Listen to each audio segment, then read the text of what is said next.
జై హింద్ ఫ్రెండ్స్, జై అమరావతి, జై జై అమరావతి.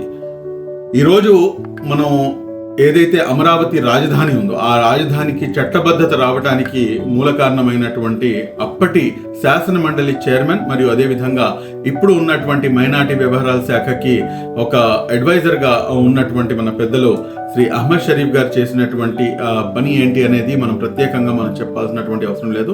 అమరావతి రాజధాని, అమరావతి రైతులు, అమరావతి మహిళలు, ప్రతి ఒక్కరికి కూడాను, ఆంధ్ర రాష్ట్రంలో ఉన్నటువంటి ప్రతి ఒక్కరికి కూడాను ఆ రోజు జరిగినటువంటి సంఘటన తెలిసిందే. కానీ ఆ రోజున నేను మైనార్టీ హక్కుల పరిరక్షణ సమితి రాష్ట్ర అధ్యక్షుడిగా ఖచ్చితంగా ఈ అంశంపై నేను అహ్మద్ షరీఫ్ గారితో మాట్లాడాను. అహ్మద్ షరీఫ్ గారు నాకు పర్సనల్గా ఈ అంశాలన్నీ కూడా నాకు చెప్పారు. మొన్న ఏదైతే అంశాలు ఆయన స్పీచ్లో తెలియజేశారో, శాసన మండలిలో 3 రాజధానుల యొక్క బిల్లుని వ్యతిరేకిస్తున్నాం అనే 75 రూల్ ద్వారా మొట్టమొదటిగా తీర్మానం చేసి ఆ రకంగా నైతికంగా కూడా ప్రభుత్వానికి చెక్ పెట్టే అవకాశం ఆ సందర్భంగా జరిగింది. వారు ఏకవచనంతో మాట్లాడారు, తిట్టారు. నేను బయటకు వచ్చేటప్పుడు ఒక మంత్రి ఉన్నారు, ఆయన మంత్రి నా కులం పేరుతో కాకుండా నా పుట్టుక మీద కూడా ఆయన మాట్లాడటం కాదు, నా గుండెల మీద చేతులతో కొట్టాడు. ఆ రకమైన పరిస్థితులు ఆటినే ఆ రోజును కూడాను నాకు తెలియపరచడం జరిగింది.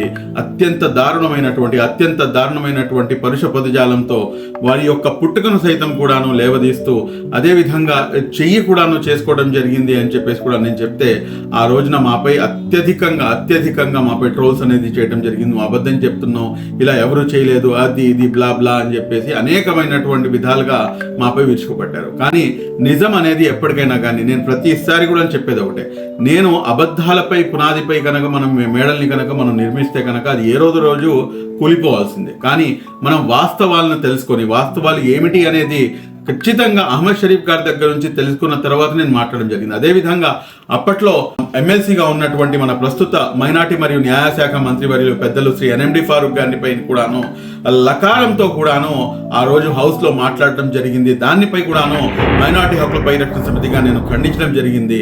ఈ రోజున ఈ అమరావతి రాజధాని రావటానికి, అమరావతి రాజధానికి చట్టబద్ధత దొరకడానికి ఒక ముస్లిం మైనార్టీ వర్గానికి చెందినటువంటి ఒక నమ్మకానికి మారుపేరుగా ఆయన చేసినటువంటి పని ఈ ముస్లిం సమాజం మొత్తానికి కూడాను ఎంతో గర్వించదగ్గ అంశం అని చెప్పేసి, అదేవిధంగా అప్పట్లో చేసినటువంటి ఈ ఇద్దరు మంత్రులు చేసినటువంటి ఏదైతే అత్యంత బాధాకరమైనటువంటి అంశాలు ఏదో, ఒకడేమో పరుష పదజాలంతో తిట్టిన వాళ్ళైతే గనక ఇంకోళ్ళు చేయి చేసుకున్నారు. కాబట్టి ఇటువంటి వారిపై ఇప్పటికైనా కానీ అప్పటి రికార్డ్స్ అన్ని కూడాను బయటికి తీసి వారందరిపై కూడాను కఠినమైనటువంటి చర్యలు తీసుకోవాలని చెప్పేసి మైనార్టీ హక్కుల పరిరక్షణ సమితిగా నేను రాష్ట్ర ప్రభుత్వాన్ని డిమాండ్ చేస్తున్నాను. Thank you very much. జై హింద్, జై అమరావతి, జై జై అమరావతి.